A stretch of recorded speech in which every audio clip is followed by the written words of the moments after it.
ಐತಿಹಾಸಿಕ ಸಂವಿಧಾನ ಸಂರಕ್ಷಿತ ಸಮಾವೇಶಕ್ಕೆ ನಾಳೆ ದಿನ ಅಂದರೆ 26/4/2025 ದಾವಣಗೆರೆಗೆ ಸಾಗರದಿಂದ ಪ್ರಗತಿಪರ ಚಿಂತಕರು, ರೈತ ಮುಖಂಡರು, ವಿದ್ಯಾರ್ಥಿಗಳು ಸೇರಿ ಎಲ್ಲ ವಾಹನಗಳಲ್ಲಿ ನಾವು ಇಲ್ಲಿಂದ ಹೊರಟಿದ್ದೀವಿ.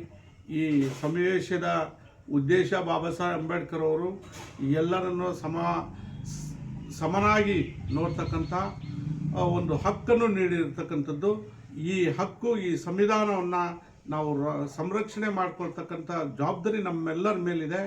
ಈ ಸಂವಿಧಾನವನ್ನು ಕೆಲವು ಮನುವಾದಿಗಳು ಮಲಿನ ಮಾಡ್ತಕ್ಕಂಥ ನೀಚ ಕೃತ್ಯಕ್ಕೆ ಕೈ ಹಾಕಿರ್ತಕ್ಕಂಥದ್ದು ನಮಗೆ ಇತ್ತೀಚಿನ ದಿನದಲ್ಲಿ ಈ ದೇಶದಲ್ಲಿ ನಾವು ಮನಗಂಡಿದ್ದೀವಿ. ಆ ಮನುವಾದಿಗಳಿಗೆ ಒಂದು ಬಲವಾದ ತಿರುಗೇಟನ್ನು ನಾವು ನೀಡಬೇಕು ಅಂತೇಳಂದರೆ ಇಂಥ ಸಮಾವೇಶಗಳನ್ನು ಮಾಡಿ ಅವರಿಗೆ ಮನವರಿಕೆ ಮಾಡ್ತಕ್ಕಂಥ ಜವಾಬ್ದಾರಿ ನಮ್ಮ ಮೇಲಿದೆ. ಆ ಮನುವಾದಿಗಳಿಗೆ ಇಂಥ ಸಮಾವೇಶಗಳ ಮುಖಾಂತರ ತಿರುಗೇಟು ನೀಡ್ತಕ್ಕಂಥ ಒಂದು ವ್ಯವಸ್ಥೆ ನಮ್ಮ ಸಂವಿಧಾನ ರಕ್ಷಣಾ ಸಮಿತಿ, ಎದ್ದೇಳು ಕರ್ನಾಟಕ ಸಮಿತಿಯವರು ಮಾಡಿರ್ತಕ್ಕಂಥದ್ದು ಭಾರಿ ಒಳ್ಳೆಯ ಬೆಳವಣಿಗೆ ಅಂತ ಈ ಸಂದರ್ಭದಲ್ಲಿ ಹೇಳ್ತಾ ನಾನು ಎರಡು ಮಾತನ್ನು ಹೇಳ್ತೀನಿ.